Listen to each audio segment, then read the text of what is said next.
top players in video games and in sports, it's like the same thing. They can hold their own if all they focus on is the game, but that act and that their performance, that is just unsustainable. And we've seen this in history time and time again. Transmission received. Authorization granted. Welcome to the video. What's up, dreamers? Hope you're having a fantastic day, or had a fantastic day, depending on where you are in the world. And there's something I want to tell you. You are awesome. Welcome to Jiving and Vibing.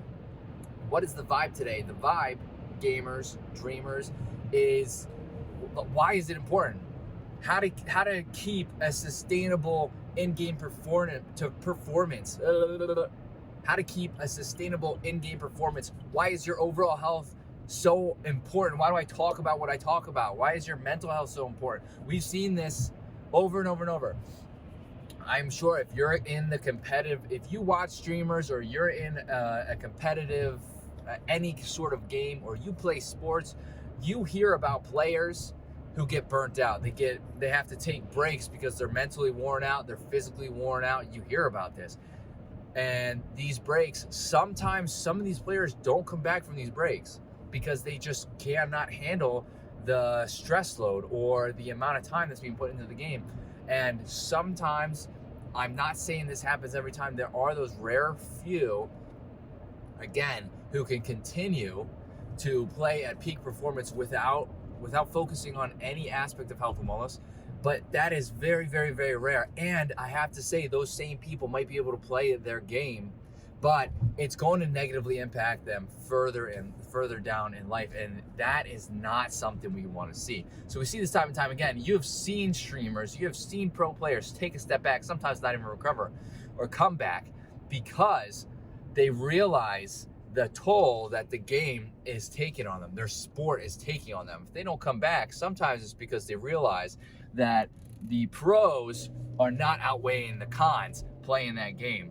And again, sometimes it's because these players may not be putting as much time as they need to into themselves, being their overall well-being, their mental health, their physical health. This plays an important role in preventing that burnout and preventing that overwhelming feeling. It plays a very important role in keeping your health so that when you're done your competitive career, your health isn't so poor that you you have to play catch up so hard. Sometimes people can't even play the catch up game. I mean, it just, the toll that sitting down and playing video games, sitting down for long periods of time is one of the worst things you can do for yourself. And there are ways to combat that. Getting up and exercising, sleeping well, eating right. And all of this doesn't take very much time. Once you get into the groove of things, obviously you want to take it, like, it's overwhelming at first, but you want to take baby steps. Once you get in the groove of things, it becomes like second nature. So you kind of know, you can go and pick foods that will help with your overall health, well-being, as well as your gaming performance. You'll be able to exercise. You'll be able to figure out how to incorporate the exercise into your routine. You'll maybe switch to a standing desk. So you'll play games. You'll learn that you need to stand up periodically to get, stretch those muscles and this and that.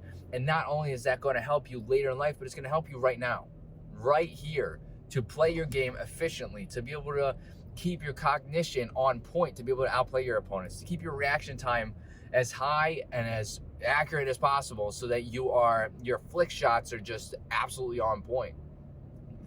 This is so very important. I don't talk about this for my own health. Like, I don't talk about improving your overall health to improve your game for fun. I mean, it is, technically I do that. It is fun. I mean, for my health, for my benefit. I am benefiting from it because I'm living this experience I'm passing on, because I know when I was playing competitively, I was focused solely on the game. I wasn't focused on sleeping at all. I didn't care about sleep. I didn't care about anything else but playing the game. And that prevented me from pushing to limits that I know I could have pushed to. And I want to help you push to your limits if that's what you want to do, and stay healthy in the process, and make sure that the end game, which is later in life, you're not suffering for what you're doing right now. If you like what you heard in this video, hit that like button, hit that subscribe button for more content like this. That like button really helps out the channel. Comment, let me know what you think of the video. I would love to hear some feedback. And dreamers, I hope to see you in the next video. Later.